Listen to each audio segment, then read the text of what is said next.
अस्सलाम वालेकुम नाजरीन, आप देख रहे हैं नया पाकिस्तान और मैं हूं शहजाद इकबाल। मई में पाकिस्तान और भारत की महदूद जंग के बाद से पाकिस्तान की मुतहरिक सफारतकारी और इस सफारतकारी के मुस्बत नताइज आने का सिलसिला जारी है। भारत से जंग में कामयाबी के बाद वजीर आजम शहबाज शरीफ ने जहां अक़वाम मुत्तहिदा की जनरल असम्बली से पहला खिताब किया, वहीं अमरीकी सदर डोनाल्ड ट्रंप से दो तरफा मुलाकात के साथ मुस्लिम ममालिक के सरबराहों के इजलास में भी शिरकत की, जिसमें सदर ट्रंप ने गजा में 21 नुकाती अमन मनसूबा पेश किया है। 2 रोज पहले वजीर आजम शहबाज शरीफ ने वाशिंगटन में सदर ट्रंप से मुलाकात की, जिसमें फील्ड मार्शल आसिम मुनीर भी वजीर आजम के साथ मौजूद थे। वजीर आजम ने सदर ट्रंप से मुलाकात को खुशगवार और अमरीकी सरमायाकारी के फरोग के लिए मुस्बत करार दिया है। जबकि कल अक़वाम मुत्तहिदा की जनरल असम्बली से खिताब में वजीर आजम शहबाज शरीफ ने मसला कश्मीर, फ़लस्तीनियों की नस्ल कुशी और अफगानिस्तान से दहशतगर्दी समेत अहम मामलात पर पाकिस्तान का मौक़िफ़ जहराना अंदाज में पेश किया।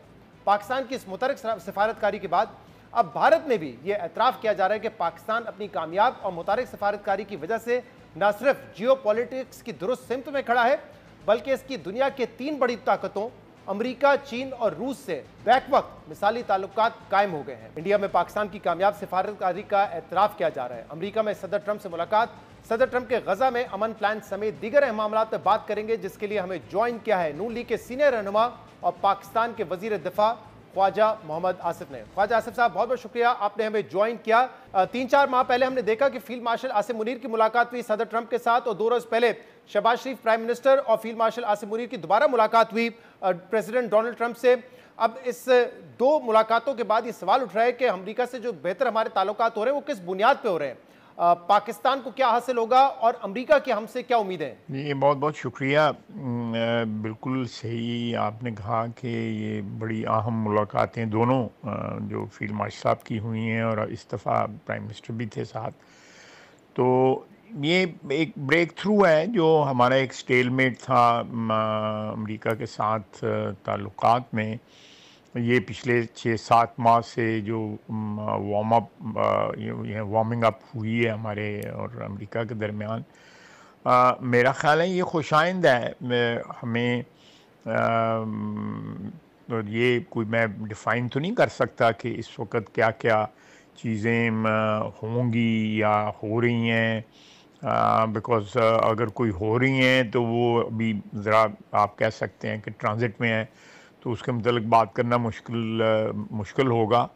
लेकिन डेफिनेटली हमारी जो डिप्लोमेटिक स्टैंडिंग जो है वो विज़ावी अमेरिका और वेस्ट जो है वो ज़रूर इन्हांस हुई है। और इसमें मेन जो जिस चीज़ ने इस चीज़ को मदद दी है या इस पे फोकस बढ़ाया है, वो हमारी और हिंदुस्तान की जो जंग थी उसमें जो अमेरिका ने किरदार अदा किया, जो भारत जो है डिनाई करता है जनरली, लेकिन मोदी ने कभी उसके ख़िलाफ़ बयान नहीं दिया, उसको डिनाई नहीं किया कि प्रेसिडेंट ट्रंप का जो एक रोल था इस उसमें कॉन्फ्लिक्ट में उसको रुकवाने में, वो बड़ा पिवटल था और एक की किरदार उन्होंने अदा किया, जिसको पाकिस्तान रिकग्नाइज़ करता है जी। और उस दिन जनरल असम्बली के इजलास में मेरा ख्याल है कि 42वें दफ़ा जो है ना 42 टाइम्स जो है वो अभी तक कह चुके हैं प्रेसिडेंट ट्रंप के ये मैंने इसमें किरदार अदा किया है, जो हम एक्सेप्ट करते हैं और जिसकी को मद्देनज़र रख के फिर हमने जो है नोबेल प्राइज़ के लिए भी उनको जो है रिकमेंडेशन जो हमारी तरफ से गई। तो ये सारी बैकड्रॉप है। लेट्स होप कि ये रिलेशनशिप जो है ये स्टेबल रहे और इसके जो समरात हैं वो दोनों साइड्स को हों। माजी में ये होता रहा है कि पाकिस्तान को जो है जो दहशतगर्दी की जंग जो है वो बेसिकली रेजिडुअल एक चीज़ है ना। हमारी जो 2 कोऑपरेशन जो अमेरिका के साथ माजी में रही हैं उसकी एक आप कह सकते हैं नेगेटिव फॉल आउट है जो आज भी हम भुगत रहे हैं। बट इस पर आप काफ़ी मरतबा बात कर चुके हैं, चाहे वो सोवियत वाला मामला हो या 2021 में 9/11 के बाद हो, कि उस कॉपरेशन की हमें कीमत भी अदा करनी पड़ी है। खैर उस पर बहस हो सकती है हमें भी क्या मिला है, लेकिन आपका ये व्यू है कि हमें कीमत उसकी बहुत अदा करनी पड़ी है। तो अब जो हमारा उनसे ताल्लुक स्टैब्लिश दोबारा हुआ है या गहरा हो रहा है, आप समझते हैं उस किस्म की कोई इसमें चीज़ नहीं है? क्योंकि दोबारा यही कहा जा रहा है ना कि खित्ते में देखें अमन बिगड़ रहा है, इसराइल जारियत कर रहा है, 6-7 मुल्कों पर हमला कर चुका है, हम सऊदी अरब से भी दिफाई मुआहदा कर रहे हैं, लेकिन आप समझते हैं कि इस वक्त जो हमारी जो नौयत है ताल्लुकात की, उसका सिर्फ सिक्योरिटी मामलात से कोई ताल्लुक नहीं है? यहाँ बिल्कुल मैं जो आपने जिस तरह डिफ़ाइन किया है मैं उससे बिल्कुल एग्री करता हूँ कि वो तो एक हमने एक दोनों जंगों में जो किरदार अदा किया ना उसकी एक बैकग्राउंड भी थी कि हम दफाई माहदों में भी उनके साथ रहे। तो हमारे बेसिकली उनके अमेरिका के साथ दो हमारा सबसे बड़ी जो एक्सपोर्ट का जो चंक जो है वो अमेरिका के साथ है। ट्रेड रिलेशनशिप भी हमारा बड़ा रोबस्ट है इनके साथ जो है, इसमें कोई शक नहीं है। एक बहुत बड़ी तादाद पाकिस्तानियों की, ओवरसीज़ पाकिस्तानियों की यहाँ पे रहती भी है। लेकिन हैविंग सेड दैट मेरा ख़्याल है कि ज़्यादा इस दफ़ा जो है ना एक होलसम रिलेशनशिप जो है वो डेवलप हो रहा है। ये it will not be confined to कि जी हम अफ़गानिस्तान में उनके लिए वो काम करेंगे या कहीं और काम करेंगे। आपने सऊदी अरेबिया का रेफरेंस दिया है, वो it is independent of all other relationships, you know. ये लेकिन क्योंकि आपने कहा ना कि कुछ मामलात हैं जिनको आप डिफाइन नहीं कर सकते, तो क्या वो हसास नौयत के इसलिए डिफाइन नहीं कर सकते या ऑन गोइंग नहीं, मेरा ख्याल है कि हसास नौयत के तो मैं नहीं कहूँगा, लेकिन जो चीज़ें जो है बाज़ अभी वो शेप नहीं उन्होंने इख्तियार की होती, तो उसके मतलब कमेंट करके you know one can you know उस चीज़ को जो है प्रीएम्प्ट हो जाती है फिर उस तरह की। तो इसमें एक जो बात हो रही है जिसमें ट्रम्प साहब ने भी कहा था कि वो पाकिस्तान में ऑयल एक्सप्लोरेशन के लिए इन्वेस्ट करना चाहते हैं, हम चाहते हैं कि वो यहाँ पे आके मादनियात में इन्वेस्टमेंट करें इस शोबे में, क्योंकि हम पहले ही कह चुके हैं हम बड़े रिच हैं इस मामले में, मिनरल्स के मामले में। तो एक फ़र्क है ना कि अमेरिका में G2G मुआहदे नहीं होते, उनकी प्राइवेट सेक्टर आके यहाँ पे करेगा। चाइना नॉर्मली G2G हम उनसे मुआहदे करते हुए आए। ये कितना आपको फीजिबल और प्रैक्टिकल नजर आ रहा है? क्योंकि इसके लिए हमें अपना होमवर्क करना पड़ेगा, पिच करने पड़ेंगे प्रोजेक्ट्स, फिर आके प्राइवेट इन्वेस्टमेंट आएगी। प्रैक्टिकली आपको होते हुए नजर आ रही है? देखिए, मैं आपकी जो बात या आपने जो उसमें एक खदशा ज़ाहिर किया है, मैं उससे बिल्कुल एग्री करता हूँ कि ये माहदे जो हैं अगर G2G ऑब्वियसली यहाँ की कंपनीज आती हैं और उन कंपनीज को जो है वो ब्लेसिंग होती है, गवर्नमेंट की ब्लेसिंग होती है, चाहे वो मिडल ईस्ट में काम कर रही हैं, गल्फ़ में काम कर रही हैं या दुनिया में किसी और लोकेशन में, अफ्रीका में काम कर रही हैं, उसके पीछे गवर्नमेंट की एक ब्लेसिंग ज़रूर होती है यहाँ पे।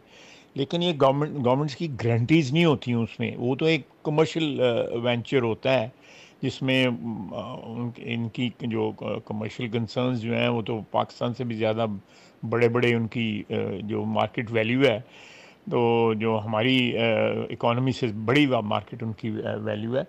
लेकिन मैं अगर इनसे नेगोशिएट किया है तो ये करना पड़ेगा, या नेगोशिएट हो रहा है या किसी स्टेज पे होगा, आई एम नॉट, मेरे पास कोई लेटेस्ट इन्फॉर्मेशन नहीं है। लेकिन उसमें जो है मेरा अपना ख्याल है कि हमारे भी गवर्नमेंट लेवल पे तो ठीक है, लेकिन अगर हमारे भी प्राइवेट सेक्टर की जो बीच में, ये मेरी सजेशन है जी।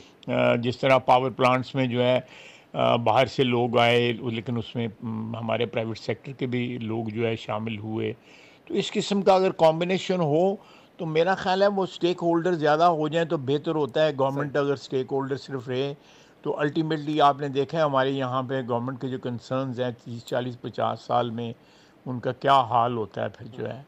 तो मेरा ख्याल है कि हम भी private sector to private sector अगर हो तो ज़्यादा बेहतर है। This is my suggestion. Khawaja साहब, इसके अलावा गजा में जंगबंदी के हवाले से साइडलाइंस पे अहम मुलाकातें हुई जिसमें डोनाल्ड ट्रंप ने जो 8 मुस्लिम और अरब ममालिक के सरबराहों से मुलाकात की, उसमें प्राइम मिनिस्टर शहबाज शरीफ साहब भी थे। अब एक प्रपोजल जिसके हवाले से कहा जा रहा है कि बात हुई है वो ये है कि अरब ममालिक, मुस्लिम ममालिक अपनी फ़ौज भेजेंगे गजा में, और फिर जो इसराइली फ़ौज है उनका वहाँ से इनखला होगा।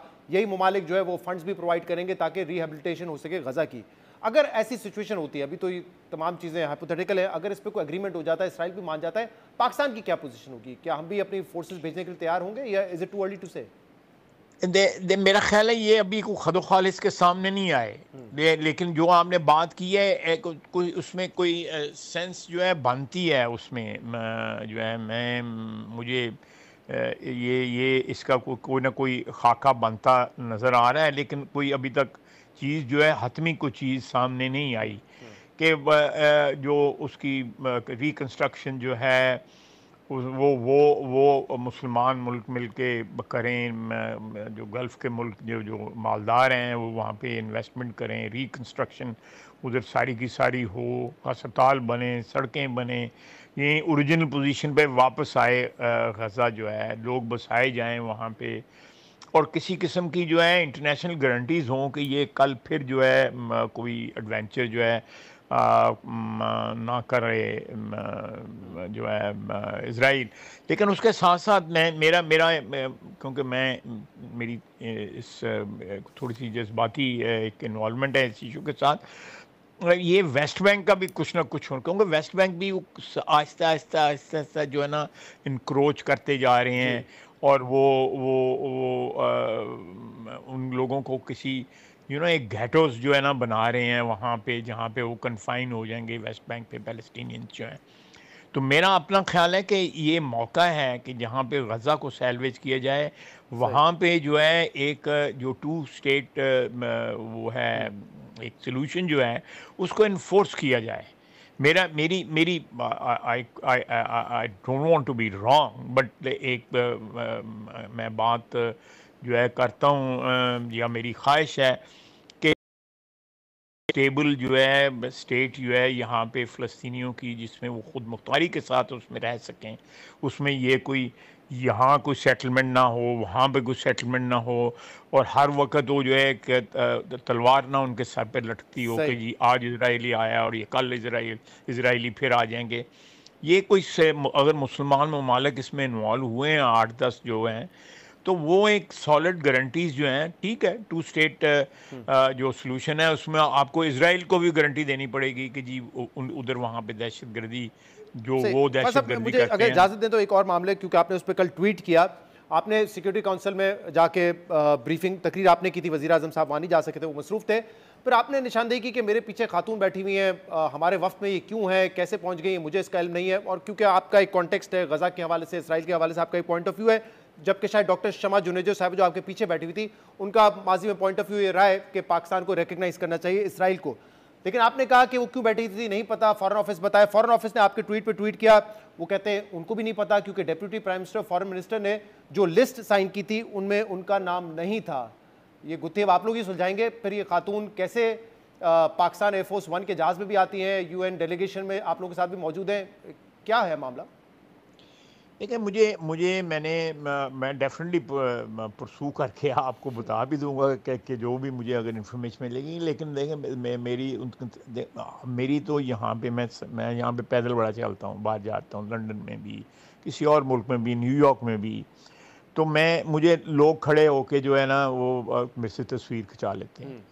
अगर मेरे साथ इस तरह कोई होटल की लॉबी में तस्वीर उन्होंने खिंचाई हुई है, लेकिन मैं उस खातून को कोई उनकी बैकग्राउंड नहीं जानता, नाम जानता हूँ, सोशल मीडिया पे वो एक्टिव हैं, ये तो आप लोगों के वक्त में थी ना, इन्होंने तो ट्वीट किया था कि मैं पाकिस्तान एयरफोर्स 1 में ट्रैवल मैं frankly speaking I was a bit taken aback कि ये हमारे वफ्त में, लेकिन मैंने किसी से नहीं पूछा कि ये क्यों आई हुई हैं। क्या ये वजीर आजम शहबाज शरीफ साहब की स्पीच राइटर हैं और यूएनजी की जो स्पीच थी वो भी इन्होंने लिखी? नहीं जी, नहीं, ये मेरा ख्याल है कि इन्होंने ट्वीट किया था, आपके इल्म में है शायद ये क्रेडिट जो है ना, देखें ट्वीट में बड़ा लोग चीज़ों का क्रेडिट लेते हैं जो क्रेडिट होता नहीं, उनके जिम्मे बनता नहीं है।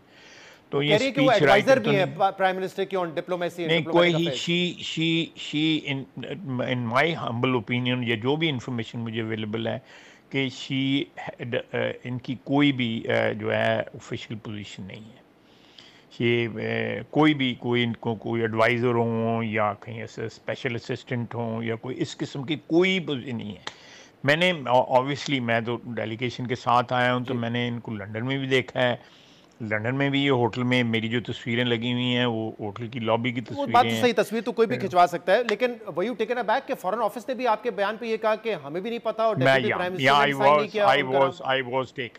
I was taken aback rather I was मैं कहूँगा मैं थोड़ा सा डिस्टर्ब हुआ था कि ये हमारी डेलीगेशन में ऐसे लोग आ सकते हैं कि जिनको कोई ओन ही ना करे। फिर शायद प्राइम मिनिस्टर समझ गए ना। हाँ, बट क्या हो सकता है कि आपको नहीं पता हो, डेप्यूटी प्राइम मिनिस्टर को नहीं पता हो, लेकिन प्राइम मिनिस्टर ने कहा हो कि इनको हमारे वफ्द में शामिल करें। नहीं, that is not a possibility. मैं दैट आई रूल आउट के, लेकिन फिर भी मुझे कोई इन्फॉर्मेशन मिली तो मैं आप तक जरूर पहुंचाऊंगा, लेकिन मैं पाकिस्तान वापस आके तो इंक्वायरी करूंगा। बहुत शुक्रिया ख्वाजा आसिफ साहब मौजूद थे। नाज़रीन, प्रोग्राम में एक ब्रेक शामिल करते हैं, इसके बाद एक और बड़ा अहम मामला है, उस पर हम बात करेंगे। Stay tuned with us. Welcome back. पिछले कुछ सालों में बिलावल भुट्टो जरदारी पीपल्स पार्टी के अंदर एक अहम लीडर के तौर पर उभर के सामने आए। पीपल्स पार्टी बिलावल भुट्टो जरदारी को अगले वजीर आजम के उम्मीदवार के तौर पर पेश करती है। बतौर वजीर खारजा इनके काम की भी तारीफें की जाती हैं, लेकिन एक बात हमेशा सामने आती है कि जब तक पीपल्स पार्टी सिंध में गवर्नेंस बेहतर नहीं करती या गवर्नेंस से मुतल्लिक अपना परसेप्शन बेहतर नहीं करती, तब तक बिलावल भुट्टो जरदारी का वजीर आजम बनना मुश्किल है। इसी तासुर को बेहतर करने के लिए बिलावल भुट्टो जरदारी वक्तन फवक्तन तरक्याती मंसूबों का ऐलान करते हैं, मगर शायद बिलावल भुट्टो जरदारी को भी इल्म नहीं है कि जिन मंसूबों का वो ऐलान करते हैं और जो मंसूबे उनकी हिदायत पर सिंध हुकूमत ने शुरू कर रखे हैं, उसमें किस तरह के सवालात और इल्जामात लगाए जा रहे हैं।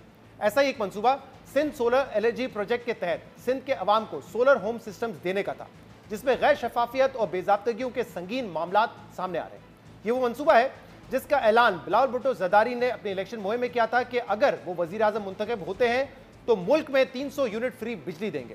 बिलावल भुट्टो का वजीर आजम बनने का ख्वाब तो पूरा नहीं हो सका, जिसकी वजह से वो पूरे मुल्क में तो 300 यूनिट बिजली मुफ्त नहीं दे सके, लेकिन सिंध हुकूमत ने पिछले एक साल से कराची समेत सूबे के 30 अजला में हजारों मुस्तहिक घरानों को सोलर होम सिस्टम देने का सिलसिला शुरू कर रखा है, जिसके पहले फेज में वर्ल्ड बैंक से कर्ज लेकर तकरीबन 2 लाख घरों को सोलर सिस्टम्स देने का दावा किया जा रहा है। मगर मजबूरी तौर पर 28 अरब रुपए मालियत के इस मंसूबे के पहले फेज में गैर शफाफियत और ताखीर समेत दीगर अहम सवालात और एतराज़ात उठ रहे हैं। खासतौर पर सेनेटर सैफुल्लाह अबड़ो की ज़ेर सदारत सेनेट की कायमा कमेटी में इस मंसूबे को लेकर कई अहम सवालात उठाए गए, और जब हमने कायमा कमेटी में उठने वाले सवालों के बाद इस मामले की जांच करना शुरू की, मंसूबे की बारीकियों को जानने के लिए तहकीक शुरू की, तो हमारे सामने मंसूबे में अरबों रुपए की मुबैना बेजाब्तगियों, ठेकों में गैर शफाफियत और दस्तावेजी रिकॉर्ड में रद्दोबदल के मजीद कई मामला सामने आए, जिसकी पूरी तफसील दस्तावेजी शवाहिद के साथ आज प्रोग्राम में आपके सामने रखेंगे। वाज़ेह है कि सिंध हुकूमत ने पिछले साल जुलाई में कम आमदन वाले ऑफ ग्रिड या 100 यूनिट से कम बिजली इस्तेमाल करने वाले घरानों को सोलर होम सिस्टम फराम करने का ऐलान किया था, जिसके अगले माह यानी अगस्त में इब्तदाई तौर पर 2 लाख घरानों को सोलराइज करने का हदफ रखा गया। सिंध हुकूमत के मुताबिक Sindh solar energy power project इसका फ्लैगशिप मंसूबा है, जिसके तहत बेनजीर इनकम सपोर्ट प्रोग्राम में शामिल घरानों को सोलर होम सिस्टम्स फराम किए जा रहे हैं, जिसमें सोलर पैनल, बैटरी, एक डीसी पंखा, 3 एलईडी बल्ब और मोबाइल फोन चार्ज करने की सहूलत शामिल होगी। और सिंध हुकूमत की जानिब से एक मुकम्मल सोलर होम यूनिट की तखमीनी लागत तकरीबन $208 यानी कि तकरीबन 55,000 रुपए बताई गई है।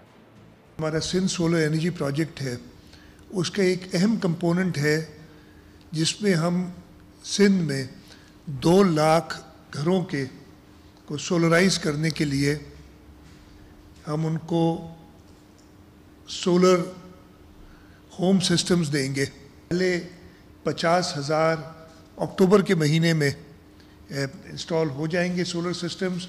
और सोलर एनर्जी के प्रोजेक्ट्स तो हमने ये सिंध सोलर एनर्जी प्रोजेक्ट जो है वर्ल्ड बैंक असिस्टेड प्रोजेक्ट है, जिसके ज़रिए हम कर रहे हैं, और इसका पूरा एक मैकेनिज़्म रखा है ताकि इसको ट्रांसपेरेंट तरीके से दिया जाए। और ये जो 2 लाख हम सोलर होम्स प्रोवाइड कर रहे हैं, इसके अंदर भी कुछ हिस्सा लोगों का भी होगा, इसलिए कि हम चाहते हैं कि ओनरशिप हो। मेरे ख्याल है 7 से 10,000 के दरमियान उनकी इन्वेस्टमेंट होगी रुपए की, बाकी हुकूमत सिंध उनको प्रोवाइड करेगी। अहम बात यह कि इस पूरे मंसूबे के लिए सिंध हुकूमत को वर्ल्ड बैंक की जानिब से $10 करोड़ यानी तकरीबन 28 अरब रुपए की फंडिंग हासिल है, और सिंध हुकूमत के मुताबिक इस मंसूबे की निगरानी भी खुद वर्ल्ड बैंक कर रहा है। मगर इसके बावजूद मंसूबे पर सवालात और एतराज़ात सामने आए। रवा साल मई में सेनेट की कायमा कमेटी बराए इक्तिसादी अमूर में chairman committee senator Saifullah Abro की ज़ेर सदारत एक इजलास हुआ था, जिसमें सोलर सिस्टम्स की तकसीम में गैर शफाफियत और मंसूबे पर अमल दरामद में ताखीर को लेकर सवालात उठाए गए थे। इस इजलास के एक माह बाद 23 जून को सिंध हुकूमत के एनर्जी डिपार्टमेंट ने सिंध सोलर एनर्जी प्रोजेक्ट के डायरेक्टर महफूज अहमद काजी को खत लिखा और सिंध सोलर एनर्जी प्रोजेक्ट के 7 अफसरान को इंक्वायरी कमेटी के सामने पेश होने की हिदायत की। मगर इस इंक्वायरी का भी अभी तक कोई नतीजा सामने नहीं आ सका है। हमने भी इस मामले पर प्रोजेक्ट डायरेक्टर महफूज काजी का मौक़िफ़ जानने के लिए उनसे रब्ता किया, मगर उन्होंने सरकारी मुलाजमत की वजह से मामले पर ऑन रिकॉर्ड तबसरे या अपना मौक़िफ़ देने से गुरेज किया। यहाँ अहम बात यह कि सेनेट कमेटी में मंसूबे पर अमल दरामद में ताखीर, NGOs के किरदार और BISP के तहत तकसीम को लेकर सवालात उठाए गए थे, मगर मामला सिर्फ मंसूबे में ताखीर या सोलर सिस्टम की तकसीम में गैर शफाफियत का नहीं है, बल्कि मामला इससे कहीं ज़्यादा संगीन नजर आता है, जिसकी तफसील आज हम प्रोग्राम में पहली बार आपके सामने रखने जा रहे हैं। अहम बात यह कि सिंध हुकूमत के मुताबिक इस मंसूबे के फेज़ 1 के तहत 2 लाख सोलर होम सिस्टम्स लोगों में तकसीम किए जाएंगे, जिसकी फी यूनिट कीमत $151.31 है, जिनमें अगर $56.3 के टैक्सेस को शामिल कर लिया जाए तो यह तकरीबन $208 यानी कि 55,000 रुपए फी यूनिट बनता है। और इस मंसूबे पर वर्ल्ड बैंक से कर्जा लिया जाएगा, जो बिलाखिर अवाम की जेबों से ही वापस किया जाएगा। मगर हमारे पास जो शवाहिद मौजूद हैं, उससे जाहिर होता है कि सिंध हुकूमत अवाम को जो सोलर सिस्टम फराम कर रही है, इसकी मुबैना तौर पर असल कीमत $151 से बहुत कम है, यानी जितनी सोलर किट्स की असल कीमत है उससे ज्यादा वर्ल्ड बैंक से कर्ज लेने का मामला सामने आ रहा है। सबसे पहले बात करते हैं सिर्फ सोलर किट्स की, और इस हवाले से कुछ अहम दस्तावेजात आप अपनी टीवी स्क्रीन पर देख सकते हैं।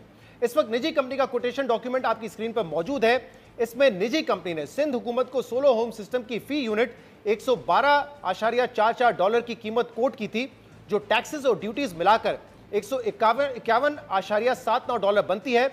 और इस सोलर होम सिस्टम में controller, battery, LED light, LED cable, PV cable, mounting structure समेत मोबाइल चार्जिंग के लिए एक USB केबल शामिल है। मगर अब हम आपके सामने 2 और डॉक्यूमेंट्स रखते हैं, जिसमें सोलर होम सिस्टम की कीमत कोट की गई $112 की कीमत से बहुत कम है। पहला डॉक्यूमेंट जो इस वक्त आप अपने स्क्रीन पे देख रहे हैं, वो उस निजी कंपनी की कमर्शियल इनवॉइस है, जो सिंध हुकूमत के मुताबिक सोलर सिस्टम्स तकसीम करने वाली 3 कंपनियों में से एक है। और इस डॉक्यूमेंट में आप देख सकते हैं कि इस कंपनी ने 24 अक्टूबर 2024 को 20,808 सोलर होम सिस्टम इंपोर्ट की, लेकिन इनकी जो फी यूनिट कीमत है वो $112 नहीं, वो सिर्फ $23.4 है, यानी असल कीमत कोटेड प्राइस से तकरीबन 5 गुना कम है। अब आपके सामने कस्टम्स की बिल ऑफ एंट्री का डॉक्यूमेंट रखते हैं, जिसमें देखा जा सकता है कि गैर मुल्की निजी कंपनी ने पाकिस्तान में मकामी कंपनी को $23.4 फी यूनिट के हिसाब से 20,808 किट्स एक्सपोर्ट की हैं। जिसके बाद अब सवाल यह है कि चीन से दरामद एक सोलर किट की असल कीमत और तखमीना लगाई गई कीमत में इतना बड़ा फर्क क्यों है?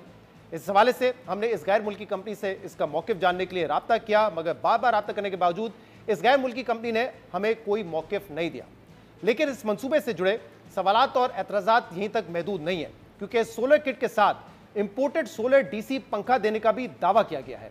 मगर हमारे पास जो दस्तावेजात मौजूद हैं, उससे यह मामला सामने आता है कि जो पंखे अवाम में तकसीम किए जा रहे हैं वो इंपोर्ट नहीं किए गए, बल्कि ये पंखे पाकिस्तान में ही खरीदे गए, जिनकी तस्वीर इस वक्त आपके सामने स्क्रीन पर है।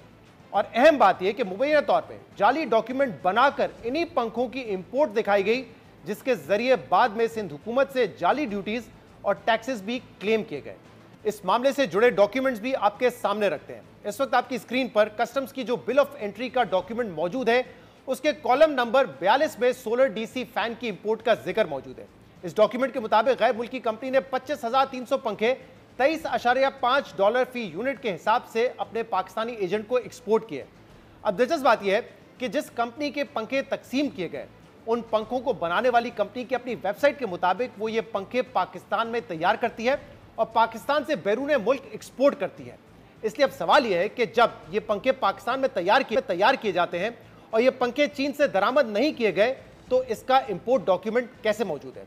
हमारे ज़राए के मुताबिक इसकी वजह यह है कि ये डॉक्यूमेंट जाली है, क्योंकि एक मशीन नंबर पर 2 बिल ऑफ एंट्रीज मौजूद हैं। इस वक्त आप अपनी स्क्रीन पर एक डॉक्यूमेंट देख रहे हैं, जिसका मशीन नंबर KPPI HC 32166 दर्ज है। लेकिन दिलचस्प बात यह कि इसी मशीन नंबर KPPI HC 32166 पर एक और बिल ऑफ एंट्री मौजूद है, जिसमें लिथियम बैटरीज इंपोर्ट की गई हैं। और मुबैना तौर पर यह सब इसलिए किया गया कि DC फैन के जाली इंपोर्ट डॉक्यूमेंट की बुनियाद पर हुकूमत से कस्टम ड्यूटीज और टैक्सेस भी क्लेम किए जा सकें, जिसका डॉक्यूमेंट आप इस वक्त अपने स्क्रीन पर देख सकते हैं। यह कस्टम क्लियरिंग एजेंसी का डॉक्यूमेंट है, जिसमें सोलर DC फैन की इंपोर्ट के एवज कस्टम ड्यूटी और एक्साइज के क्लेम का जिक्र किया गया है। जबकि ये सोलर डीसी फैन कभी इंपोर्ट ही नहीं किए गए। मगर इस डॉक्यूमेंट की बुनियाद पर यह कंपनी कस्टम ड्यूटी और टैक्सेस क्लेम कर रही है। यानी जो हमने मुबैना तौर पे जाली बिल ऑफ एंट्री आपको दिखाई है, इसके मुताबिक 25,300 पंखों पर $18 की ड्यूटीज और टैक्सेस के हिसाब से तकरीबन 12 करोड़ 70 लाख रुपए क्लेम किए गए हैं। अब जो तफसीलात हमने आपके सामने रखी है, उससे पूरे मंसूबे की शफाफियत और अमल दरामद पर अहम सवालात खड़े हो गए हैं, जिसमें सिंध हुकूमत ने गैर मुल्की कंपनी की बिड के मुताबिक ड्यूटीज के बगैर $151 फी यूनिट का मुआहदा किया, जिस पर वर्ल्ड बैंक से कर्जा लिया गया। मगर डॉक्यूमेंट्स के मुताबिक ठेका हासिल करने वाली कंपनी ने सोलर होम सिस्टम सिर्फ $23.4 फी यूनिट के हिसाब से एक्सपोर्ट किया। इसी तरह पंखे की $23.5 में इंपोर्ट दिखाई गई। यानी पूरे सोलर किट की जो मालियत थी वो $50 से भी कम थी। मगर सिंध हुकूमत ने गैर मुल्की कंपनी से $151 की लागत का मुआहदा किया, जिसका मतलब यह है कि टैक्सेस के बगैर 2 लाख सोलर सिस्टम की कुल कीमत तकरीबन 8.5 अरब रुपए थी। इसमें अगर सोलर होम सिस्टम की तकसीम के लिए एनजीओस को दिए गए तकरीबन 1 अरब रुपए भी शामिल कर लें तो मंसूबे के बगैर ड्यूटी और टैक्सेस के कुल लागत 9.5 अरब रुपए बनती है। इसलिए अब सवाल यह है कि सिंध हुकूमत जो कीमत बता रही है और जो इंपोर्ट के डॉक्यूमेंट्स हमने आपको दिखाए हैं, उसमें तकरीबन $100 तक का फर्क है। और फेज 1 के तहत 2 लाख सोलर यूनिट्स पर $100 के फर्क का मतलब 5 अरब 60 करोड़ रुपए है। इसके अलावा अगर इसी तरह 2 लाख पंखों पर जाली ड्यूटीज क्लेम की जाए तो वो तकरीबन 1 अरब रुपए से ज्यादा बनती है। यानी कुल मिलाकर मंसूबे में 6.5 अरब रुपए का फर्क सामने आ रहा है। अब सवाल यह है कि मंसूबे की तखमीनी लागत और असल कीमत में इतना बड़ा फर्क क्यों है? चेयरमैन पीपल्स पार्टी बिलावल भुट्टो जरदारी को इसका नोटिस लेना चाहिए, क्योंकि सिंध हुकूमत के मुताबिक ये उनका फ्लैगशिप मंसूबा है और ये सिर्फ पहले फेज में होने वाली मुबैना माली बेज़ाब्तिगियों का मामला नहीं है। इस मंसूबे के दूसरे फेज में इससे भी ज्यादा बेज़ाब्तिगियां और कॉन्ट्रैक्ट में गैर शफाफियत का मामला सामने आ रहा है, जिसे लेकर ट्रांसपेरेंसी इंटरनेशनल पाकिस्तान ने कल एक और खत वजीर आला सिंध मुराद अली शाह को लिखा है, जिसमें सिंध सोलर एनर्जी प्रोजेक्ट का ठेका देने में सिंध पब्लिक प्रोक्योरमेंट रूल्स की संगीन खिलाफ वर्जियों के इल्जामात और महंगी कीमतों पर सोलर यूनिट्स की खरीदारी की शिकायत की तरफ तवज्जो दिलाई है। इस खत के मुताबिक ट्रांसपेरेंसी इंटरनेशनल ने इससे पहले 10 सितंबर को भी वजीर आला सिंध मुराद अली शाह को खत लिखकर इस मंसूबे पर लगने वाले इल्जामात से आगाह किया था। खत में कहा गया है कि ट्रांसपेरेंसी इंटरनेशनल को मौसूल होने वाली शिकायत पर इल्जाम लगाया गया है कि सिंध काबीना ने बराह रास्त एक सरकारी कंपनी की सब्सिडरी कंपनी के साथ मुआहदे की मंजूरी दी, जो सिंध पब्लिक प्रोक्योरमेंट रूल्स की खिलाफ वर्जी है। लेकिन मुआहदे के बाद सरकारी कंपनी ने एकतफा तौर पर मुआहदे में तब्दीली करके एक दूसरी सब्सिडरी कंपनी को मुआहदे में शामिल कर लिया, जबकि मुआहदे में शर्त है कि इस ठेके को मुकम्मल या जुज़वी तौर पर आगे किसी को मुंतकिल नहीं किया जा सकता। खत के मुताबिक ये इंकशाफ भी हुआ है कि खरीदे गए एक यूनिट की कीमत बढ़ाकर $135 फी यूनिट बताई गई है, जबकि मार्केट में इसकी कीमत $84 फी यूनिट है। इस इजाफी कीमत पर खरीदारी से तकरीबन $21 बिलियन या 6 अरब का नुकसान हुआ है, जिस पर खत में वजीर आला सिंध से मामले की तहकीकात की सिफारिश की गई है। सिंध सोलर एनर्जी मंसूबे के फेज 2 के मजीद तफसीलात हम अगले प्रोग्राम्स में आपके सामने रखेंगे, मगर पहले बात करते हैं इस फेज 1 के हवाले से, जिसमें बड़े पैमाने पर मुबैना बेज़ाब्तिगियों का मामला सामने आ रहा है। एक ब्रेक के बाद हमारे साथ मौजूद होंगे पीपल्स पार्टी के सीनियर रहनुमा और बल्दियाती वजीर नासिर हुसैन शाह।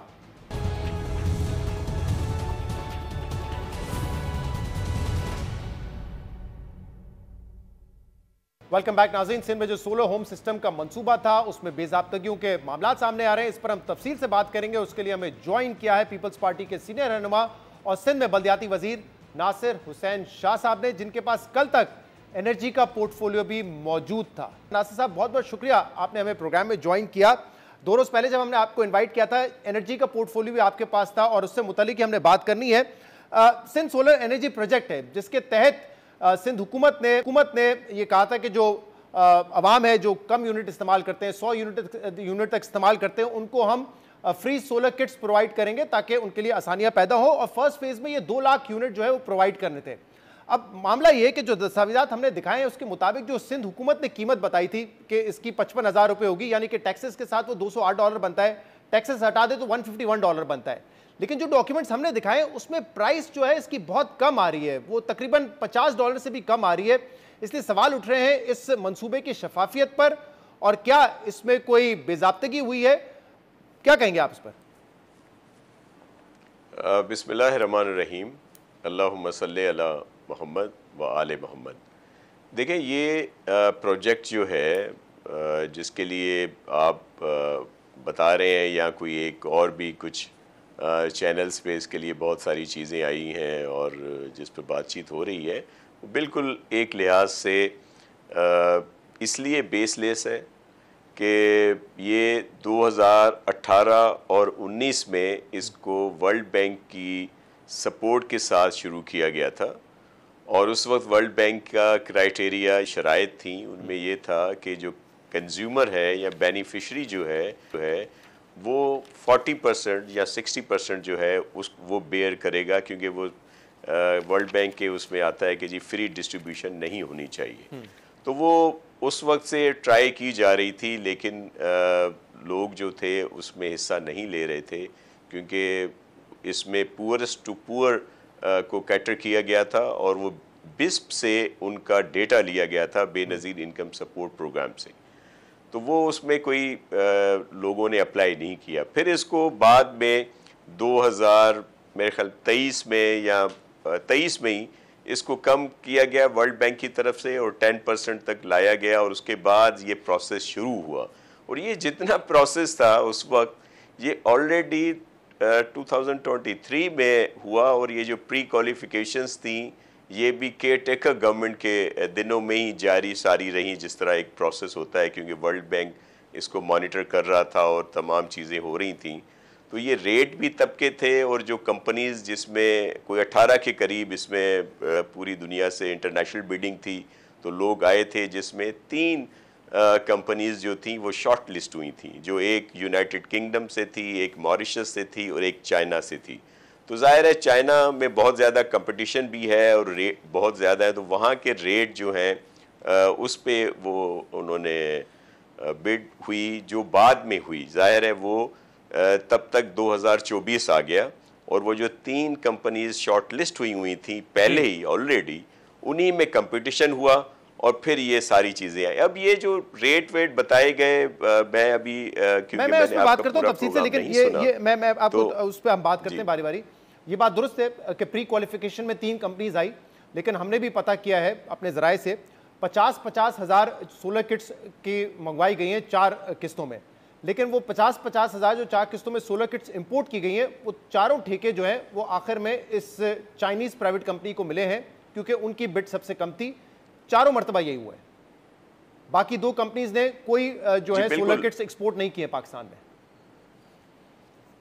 जी बिल्कुल, क्योंकि जाहिर है अगर जो हमें जो रिपोर्ट मिली जिस पे हमने भी इंक्वायरी की है, जाहिर है तो उस पे जो आई सामने कि चाइना में कंपटीशन बहुत है और वहाँ पे ये चीज़ें अवेलेबल हैं, वहाँ से आई और फिर इनको डिस्ट्रीब्यूट किया गया। मैं सिर्फ ये अर्ज़ करूँगा कि बहुत सारी इश्यूज़ ऐसे आते हैं शहजाद साहब, आप तो बहुत सीनियर भी हैं और सारी चीज़ों पे नज़र भी रखते हैं कि पाकिस्तान पीपल्स पार्टी का जो भी कोई काम हो, अच्छा काम हो, उस पर कोई ना कोई चीज़ें कहीं ना कहीं से निकाल ली जाती हैं कि उसको डिफेम किया जाए। नहीं, ये यकीनन भी लीडरशिप का प्रोग्राम था और उसमें कहा गया कि जी ये तो अपनों को बांट दिए गए, ये तो चले रेट का तो सारा क्लियर हो जाएगा, डॉक्यूमेंटेड है। नासिर साहब, इसमें कुछ एतराज़ तो सेनेट की कमेटी में लगे, वो तकसीम के हवाले से थे, उन पर भी हम बात करेंगे, लेकिन कुछ जो कीमत के हवाले से एतराज़ है मैं चाहता हूं पहले उस पर बात कर लें, क्योंकि जो कीमत आप लोगों ने जैसे मैंने कहा बताई टैक्स के साथ, वो तकरीबन आपने कहा 55,000 रुपये पर यूनिट है, पर किट है। जो हमारे सामने एक डॉक्यूमेंट है चाइनीज़ प्राइवेट कंपनी का, जो जिस बुनियाद पर ये कॉन्ट्रैक्ट उनको मिला,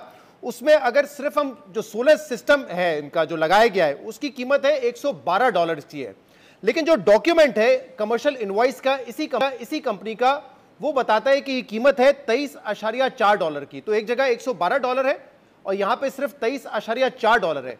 और जो इंपोर्ट डॉक्यूमेंट भी है, जो बिल ऑफ एंट्री है, वो भी यही बताता है कि इसकी जो कीमत है वो $23.4 है और इस पर तकरीबन जो है 20,808 यूनिट जो है वो इंपोर्ट किए गए। तो इतना बड़ा फर्क कैसे है कि जो उन्होंने डॉक्यूमेंट जमा करवाया सिंध गवर्नमेंट में बिड का वो $112 है, इंपोर्ट डॉक्यूमेंट शो करता है $23.4। देखिए, मैंने इसीलिए तो कहा कि उसको आप ज़रा अगर दोबारा वेरीफाई करेंगे और जो डॉक्यूमेंट्स हमारे पास हैं वो अगर आप उनको देखेंगे, मैं आपको व्हाट्सएप भी कर देता हूँ, वैसे भी भिजवा देता हूँ, उसमें बड़ा वाज़ेह फ़र्क है।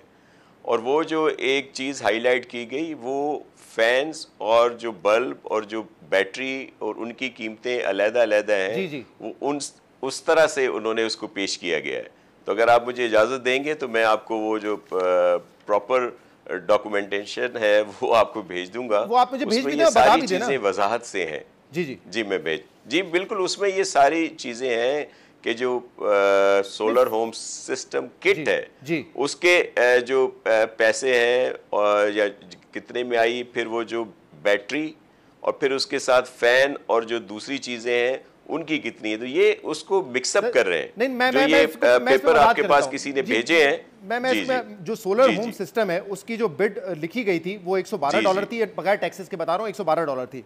और जो डॉक्यूमेंट है, जो कमर्शियल इनवॉइस है इन्हीं का, उसमें सोलर होम सिस्टम में ये सारी चीजें हैं। सोलर पैनल भी है, सोलर बैटरी भी है, एक डीसी पंखा नहीं है इसमें एलडी बल्ब है, मोबाइल फोन चार्जर है, ये तमाम चीजें हैं। और यहाँ पे उसकी कीमत $23.4 है, इंपोर्ट डॉक्यूमेंट में भी और कमर्शियल इनवॉइस में भी। लेकिन जो बिड डॉक्यूमेंट आपको जमा कराया था उसमें $112 है। जो पंखा है वो अलग से $23.5 का है, वो मिला भी लें तब भी ये $50 से कम बनता है। देखिए, उसके लिए जो हमारे पास डॉक्यूमेंट्स आए वेरिफिकेशन के साथ, कस्टम के और दीगर के, या जो पीएमयू था, जो पीएमयू सिर्फ सिंध गवर्नमेंट के उसमें नहीं आता बल्कि उसमें वर्ल्ड बैंक के रिप्रेजेंटेशन भी होती है, उनके लोग भी थे, उन्होंने ये सारी चीज़ें वेरीफाई की हैं और उनके लिहाज से ये, और वो मैं इसीलिए आपसे अर्ज़ कर रहा हूँ कि मैं आपको वो डॉक्यूमेंट भी भेज दूँगा जिसमें वर्ल्ड बैंक और सिंध गवर्नमेंट के पास जो उन्होंने जमा कराए और वो सारी चीज़ें जो हैं वो उसमें मौजूद हैं। उनके तहत यही रेट थे जिनके तहत इनको ये जो अदायगी हैं या जो भी सिलसिले थे वर्ल्ड बैंक तो देखें आपको यहाँ पे कर्जा दे रहा है ना, वर्ल्ड बैंक एड नहीं दे रहा। तो जो भी आप डॉक्यूमेंट जमा कराएंगे वर्ल्ड बैंक, जाहिर सी बात है वो बिल ऑफ एंट्री में जाके चेकेगा तो नहीं ना कि वहां पे कोई चेंजेस हुई हैं या नहीं हुई हैं। वो तो आपको एक कर्जा दे रहा है, जो कर्जा हमें सूद समेत वापस करना है, ये उनकी तरफ से एड नहीं है। दूसरा मामला ये कि मैं जो बिल ऑफ एंट्री की बात कर रहा हूँ, एक मिनट जी, मैं एक मैं रिक्वेस्ट करूं, देखें ये ऐसे नहीं है, बिल्कुल वो कर्जा देते हैं, लेकिन बहुत सारे प्रोजेक्ट में उनका मुकम्मल इन्वॉल्वमेंट होती है और इसकी ट्रांसपेरेंसी की वजह से हमने उनकी इन्वॉल्वमेंट रखी कि वो हर सतह पे हों।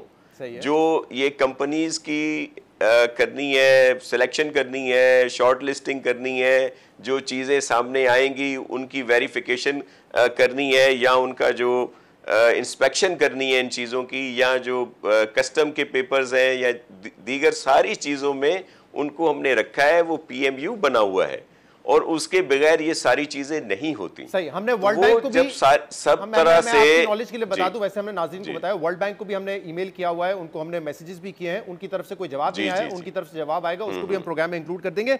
लेकिन नासिर साहब, अगर आप कह रहे हैं कि ये जो बिल ऑफ एंट्री पे $23.4 कीमत जो है वो दुरुस्त नहीं है और एक्चुअल कीमत $112 ही है, तो फिर ये क्या जो डॉक्यूमेंट है कस्टम का, ये क्या अंडर इनवॉइसिंग का मामला है? अगर कीमत आप कह रहे हैं कि एग्जैक्टली वही है, लेकिन कीमत यहाँ पे $23.4 लिखी हुई है, तो या तो ये कीमत का मसला है या फिर ये अंडर इनवॉइसिंग का मसला है।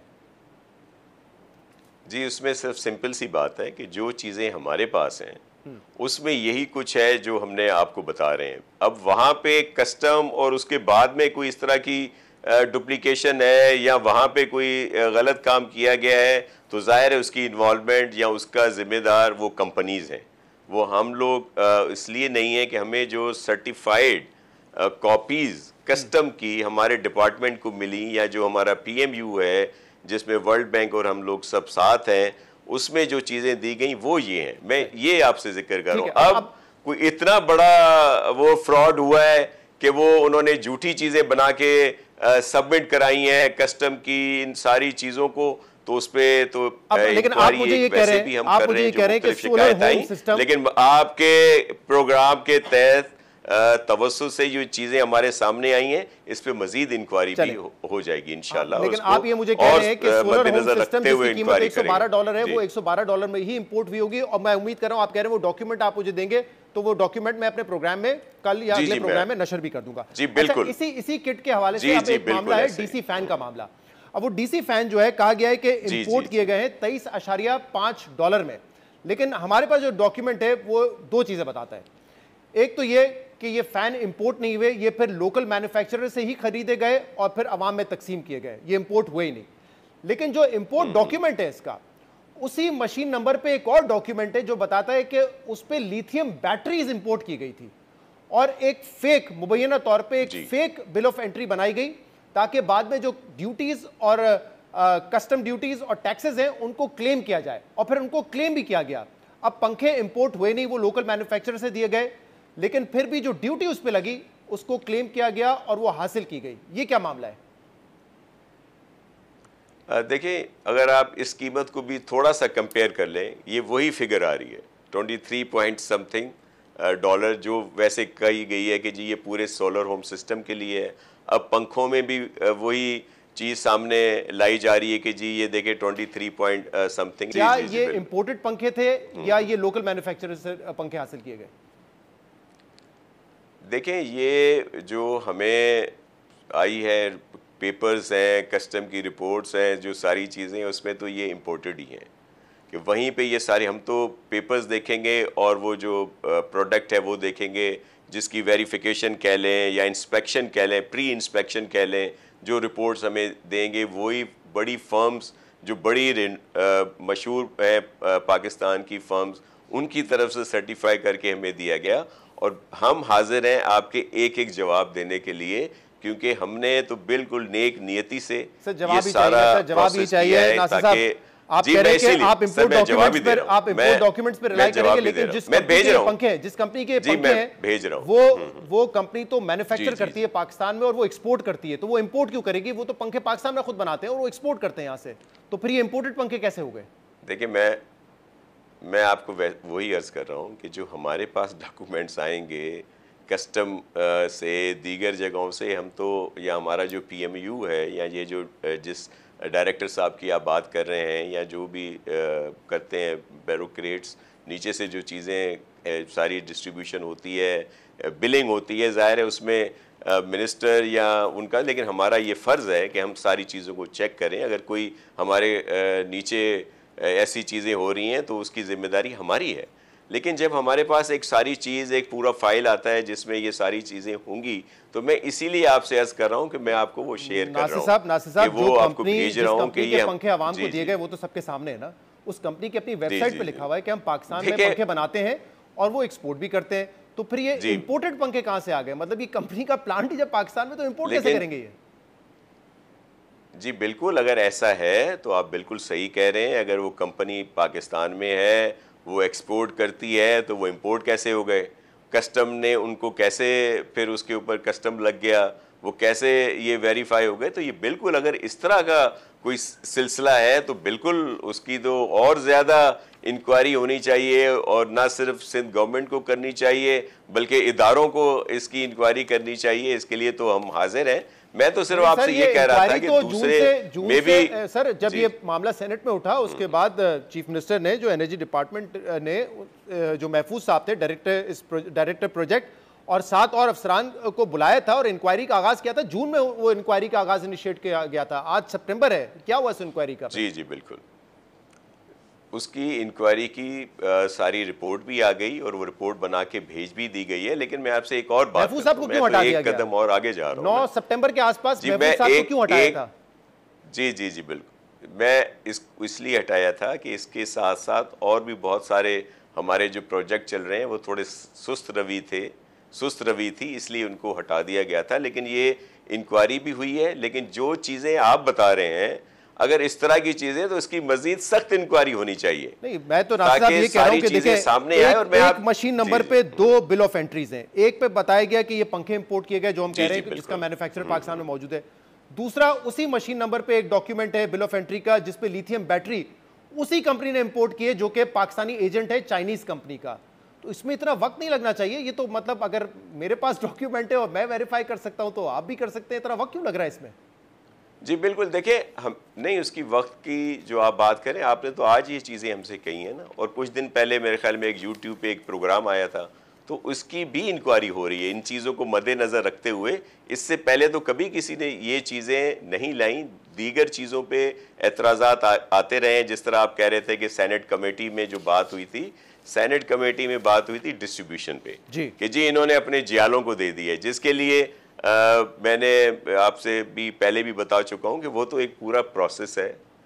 बिस्प का, बेनज़ीर इनकम सपोर्ट प्रोग्राम का एक पूरा हमने डेटा लिया, 21% से 50 तक, क्योंकि इसमें 10% उनको भी जमा करना था जो बेनिफिशरी या जिसको मिल रहे थे। फिर उनकी डिस्ट्रीब्यूशन जो है, मैं सिर्फ अर्ज कर दूं, उनकी डिस्ट्रीब्यूशन पाकिस्तान की बड़ी एनजीओज जो न सिर्फ यहाँ काम करती हैं बल्कि दीगर ममालिक में भी कहीं ना कहीं उनके काम है, जिसमें हैंड्स है, NRSP है, मैं आपको बता दूं, SRSO है, सेफको है, TRDP है। ने कहा है कि बिल्कुल इसकी तकसीम हम कर रहे हैं, और वो कह रहे हैं कि हम इसकी तकसीम कर रहे हैं और हमारा कोई इसकी प्रोक्योरमेंट से या इंपोर्ट से कोई ताल्लुक नहीं, हमने बात की है। लेकिन ये पंखों का पता है मामला क्यों इंपॉर्टेंट है? बिल्कुल उनका कोई ताल्लुक नहीं है, प्रोक्योरमेंट और उससे कोई ताल्लुक नहीं। मैं बता रहा हूं आपको कि ये इंपोर्ट का मामला इसलिए भी इंपॉर्टेंट है पंखों का, क्योंकि पंखों पर टैक्सेस बहुत ज्यादा है, और तकरीबन 80% जो खुद डॉक्यूमेंट कहता है 80% इस पर टैक्सेस लगते हैं। यानी कि हमारे हिसाब से 2 लाख पंखों पर जो ड्यूटी क्लेम की गई होगी, ड्यूटी और टैक्सेस, वो तकरीबन 1 अरब रुपए के बनते हैं। जो चीज इंपोर्ट हुई नहीं मुबैना तौर पे, उस पर 1 अरब रुपए के टैक्सेस क्लेम हुए हैं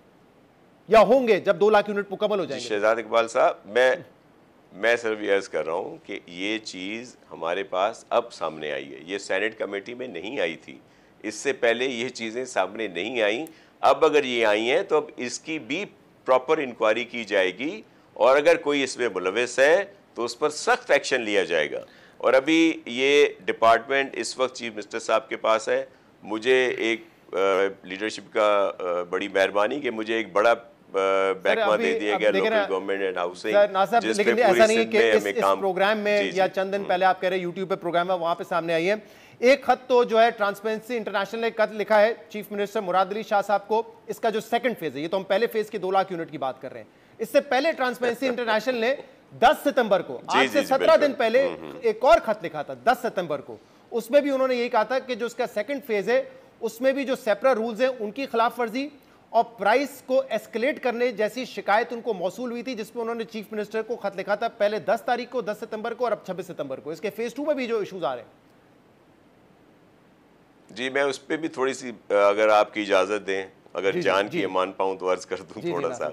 उसमें ये अर्ज है कि वो जो ट्रांसपेरेंसी इंटरनेशनल ने खत लिखा, वो भी उनको पूरे फैक्ट फिगर पता नहीं थे कि जी उन्होंने सेपरा की ये हो गई, वो हो गया। वो कैबिनेट में आया था, और NRTC जो हमारे मुल्क का एक बहुत बड़ा इदारा है, उनके साथ हमने G2G उसके लिए परमिशन ली, ताकि ये जो पहले भी 2 लाख जो आए हैं जिन पर बात हो रही थी कि जी इस तरह की कंपनीज आ गई, ये हो गया, तो ये एक वो इदारा है जिसका बड़ा एक उन्होंने बड़ा काम किया है पूरे मुल्क के लिए, और उनको हमने ये दिया कि ये फौरी तौर पर चीज़ें आ जाएं, और वो जो एक तरीक़ेकार है बिल्कुल ट्रांसपेरेंसी के साथ इस इदारे को तमाम परमिशनें जो गवर्नमेंट की होती हैं या रूल्स हैं उनको मद्देनजर रखते हुए ये सारा कुछ किया था। खत लिखा गया है चीफ मिनिस्टर साहब को, उसमें ये बताया गया है कि इस सरकारी कंपनी की सब्सिडरी को ये मुआहदा दिया गया, लेकिन बाद में इस सरकारी कंपनी की जो सब्सिडरी थी जिसको मुआहदा दिया गया उसको तब्दील करके किसी और सब्सिडरी को दे दिया गया। ये कल एतराज सामने आया है। जी मैं आपको अर्ज करूं, असल जो इशू है शहजाद इकबाल साहब, आप सीनियर भी हैं और बड़ा रखते भी हैं, इदराक भी रखते हैं। ये मेरे जो समझ में बात आई है कि ये जो कॉन्ट्रैक्टर्स हैं उनका कोई आपस में झगड़ा है, जिसकी वजह से ये सारी चीज़ें झूठी और अफवाहें और इस तरह की चीज़ें आ रही हैं। उसकी इंक्वायरी चीफ मिनिस्टर साहब ने मुकम्मल तौर पर की, जो ये लेटर लिखा गया था ट्रांसपेरेंसी इंटरनेशनल की तरफ से, फिर ये सारे चीज़ें उनके सामने लाई गई। मेरे ख्याल में उसका जवाब उन्होंने भेज दिया है, और ये इस तरह की चीज़ें हैं। लेकिन हम भी आपको तमाम डॉक्यूमेंट चले दो चीजें इस प्रोग्राम में बात हुई है। एक तो आपने कहा कि कीमत के हवाले से आप हमें डॉक्यूमेंट देंगे, हम वो अगले प्रोग्राम में दिखा देंगे। दूसरा आपने कहा कि अगर पंखे की इंपोर्ट के हवाले से मसला है तो उस पर फर्दर इंक्वायरी होने की जरूरत है। उम्मीद करते हैं ऐसा हो, क्योंकि बिलावल साहब का ये फ्लैगशिप प्रोग्राम है।